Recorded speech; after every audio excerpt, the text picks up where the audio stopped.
জীবনে আমরা সবাই, এই সংসারে প্রত্যেকেই শুধুমাত্র ওপরে উঠতে চায়।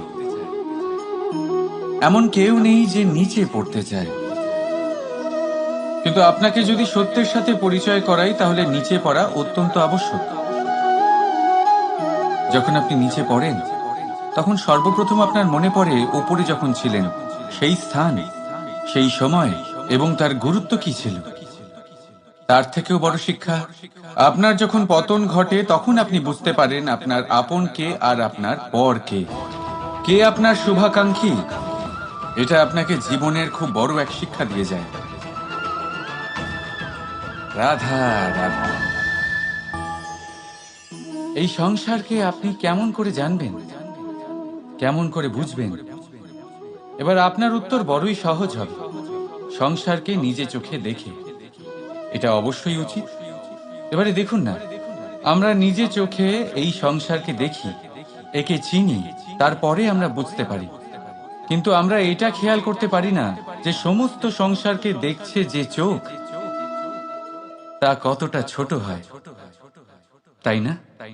একা একজোড়া চোখ আমাদের সমস্ত সংসারকে দেখায়। তাহলে ভেবে দেখুন আপনার কাছে আর কি কি আছে। দুটি চোখ আছে, দুটি কান আছে, বলার ক্ষমতা আছে, যা দিয়ে আপনি শব্দ নির্মাণ করতে পারেন, শব্দ যা দিয়ে আপনি ব্রহ্ম বানাতে পারেন। দুই হাত আছে, যদি সে চায় তাহলে পাতাল খুঁড়ে সে জল নিয়ে আসতে পারে। দুটি পা আছে, যদি সে চায় তাহলে সংসারে যত বড়ই পর্বত হোক না কেন তাকে পার করতে পারে। একটা হৃদয় আছে, যে প্রেমের বন্ধনে সবাইকে বেঁধে রাখে। একটা মন আছে, যে প্রকাশের থেকেও বেশি তীব্র গতিতে চলে। এক মস্তিষ্ক আছে, যে যত বড়ই সমস্যা হোক না কেন সমাধান বের করে ফেলে। এবারে ভেবে দেখুন আপনার কাছে কি কি নেই। বোঝার চেষ্টা করুন আপনি কতটা ধনবান। এই সংসারে সেই ব্যক্তি সুখী নন যার কাছে ধন আছে। সুখী সেই যে ধনের সদ্ব্যবহার করে। ঠিক তেমনই আপনার ধন হলো আপনার এই শরীরের ক্ষমতা। এই শরীরের ক্ষমতাগুলিকে ব্যবহার করে ধনাত্মক দৃষ্টিভঙ্গিতে সবকিছু দেখুন। এই সংসারকে বুঝুন, নিজেকে বুঝুন। এই সুখ চাইলেও আপনার থেকে দূরে থাকতে পারবে না। রাধা রাধা। এই পেরেককে দেখতে পাচ্ছেন আপনি? এর আকার কতটা সুন্দর। আর এই আকারের কারণেই খুব সহজেই একে দেওয়ালে রোপণ করা যায়। কিন্তু যখন আপনি এই পেরেককে দেওয়াল থেকে বাইরে আনেন, আপনি দেখবেন ওখানে একটা চিহ্ন রয়ে যায়। ঠিক এমনই হলো আমাদের মুখ থেকে বের করা কড়া শব্দ। যখনই আমাদের মুখ থেকে এই কটাক্ষ বেরোয়, তখন তা কোনো ব্যক্তির মনকে আঘাত করে। আর তারপরে আপনি যতই তার কাছে ক্ষমা চান না কেন, কিন্তু তাও তার সেই ঘা পূরণ হয় না।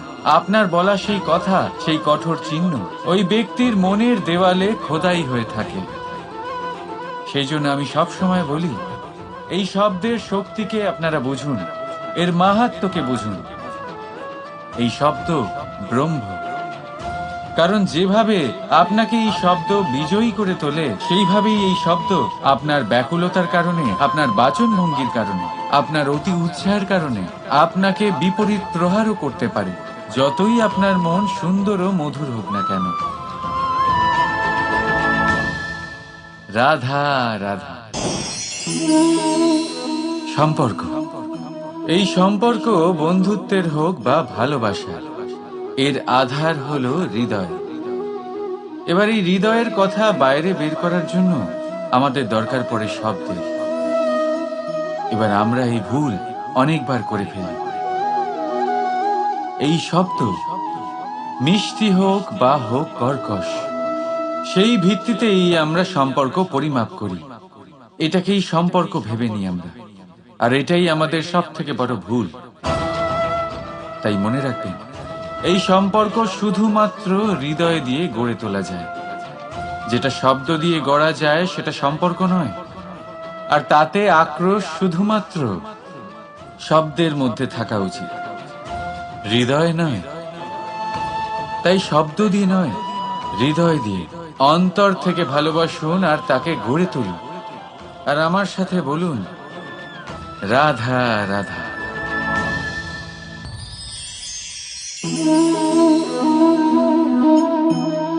লোকে আমাকে সব সময় জিজ্ঞেস করে যে কানাই, এখন তুমি বড় হয়ে গেছো, এই বাচ্চাদের সাথে থেকে তুমি সব সময় দুষ্টুমি করো কেন? তুমি বড় হয়ে গেছো, বড়দের মতো থাকো। বেশিরভাগ লোকে এটা বুঝতে পারে না, ভাবে উনি তো ভগবান, ভগবানের মতো গম্ভীর নয় কেন? এবারে আমি কি করে বোঝাবো সবাইকে যে আমার ভগবান হওয়ার পিছনে যে সবচেয়ে বড় রহস্য, তা হলো এই বাচ্চারাই। আমার শক্তি কোথা থেকে আসে? সমস্ত সমস্যার সমাধান করার শক্তি এই বাচ্চাদের থেকেই তো আসে। জীবনে বাঁচার শক্তি, সংসারকে প্রেম শেখাবার শক্তি এই বাচ্চাদের থেকেই আসে। কারণ বাচ্চাদের থেকে বড় কোনো ভগবান হয় না। এবারে দেখুন না, পুরাণ আর বেদের কোনো জ্ঞান নেই ওদের, কিন্তু খুব ভালোভাবেই জানে যে একজন উদাস ব্যক্তির মন কি করে ভোলানো যায়, কি করে তাকে আনন্দ দেওয়া যায়। আর এই এক বিশাল ব্যাপার। কোনো ন্যায়, কোনো নীতির জ্ঞান নেই ওদের, কোনো ভেদাভেদ করতে জানে না।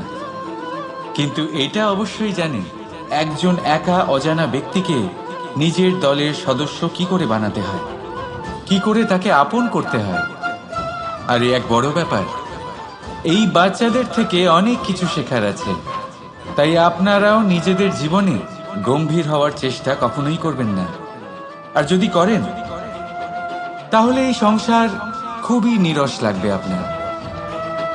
আপনিও বাচ্চাদের মতো নিষ্পাপ থাকুন আর নিজেকে আনন্দে রাখুন। লাভ আর ক্ষতির ঊর্ধ্বে গিয়ে সম্পর্ককে দেখুন। জ্ঞান অর্জন করার পরিবর্তে ভালোবেসে সম্পর্ক পালন করুন। আপনি নিজেই বুঝে যাবেন যে এই সংসার কতটা সুন্দর। রাধা রাধা। কিছুদিন আগে আমরা কথা বলেছিলাম যে আমাদেরকে নিজেদের বিবেকের সাহায্যে সুজন আর দুর্জনকে চিনতে শিখতে হবে। কিন্তু কিভাবে চিনব? কি গুণ থাকে তাদের? সুজন কি সে যে আস্তিক হয়, যে ঈশ্বরকে বিশ্বাস করেন, যে তাকে ভয় পান? নাকি দুর্জন সে যে ঈশ্বরকে বিশ্বাস করেন না, তাকে ভয় পান না, শুধুমাত্র নিজের কাজ করে যান? আপনাকে বলে দিই, এই সুজন না তো আস্তিক হয় আর না তো নাস্তিক, তারা বাস্তবিক হয়। তাহলে আসুন আর বাস্তবিকতাকে চিনুন আর জীবনে শুধুমাত্র আনন্দ লাভ করুন। আর আমার সাথে ভালোবেসে বলুন রাধা রাধা। উৎসব, পুজো, পার্বণ আমাদের জীবনে উল্লাস ভরে দেয়। এবার দীপাবলির উৎসব এসেছে। আপনি কখনো ভেবেছেন যে এইসব উৎসব যেমন গুরু পূর্ণিমা, দোল, রাখি বন্ধন, এইসব পূর্ণিমার দিনে অনুষ্ঠিত হয়, যখন চাঁদ আকাশে পুরোপুরিভাবে দেখা যায়। কিন্তু দীপাবলির এই শুভ উৎসব অনুষ্ঠিত হয় অমাবস্যার দিবসে। অমাবস্যা যাকে আমরা অশুভ বলে মনে করি। কখনো ভেবে দেখেছেন কেন শ্রীরাম অমাবস্যার এই দিন বেঁচেছিলেন অযোধ্যায় ফেরার জন্য? একদিন পরে বা একদিন আগেও তো আসতে পারতেন উনি, কারণ উনি এই সংসারকে একটা বার্তা পৌঁছে দিতে চেয়েছিলেন যে মুহূর্ত নয়, কর্মই আসল। যদি আপনার কর্ম বড় হয়, শুভ হয়, তাহলে অমাবস্যার এই রাতকেও প্রদীপের সাহায্যে আলোকিত করা যেতে পারে। তাই সময় বিচার করা না করা আপনার সিদ্ধান্ত মাত্র, কিন্তু নিজের কর্মের বিচার করা আমার উপদেশ। রাধা রাধা।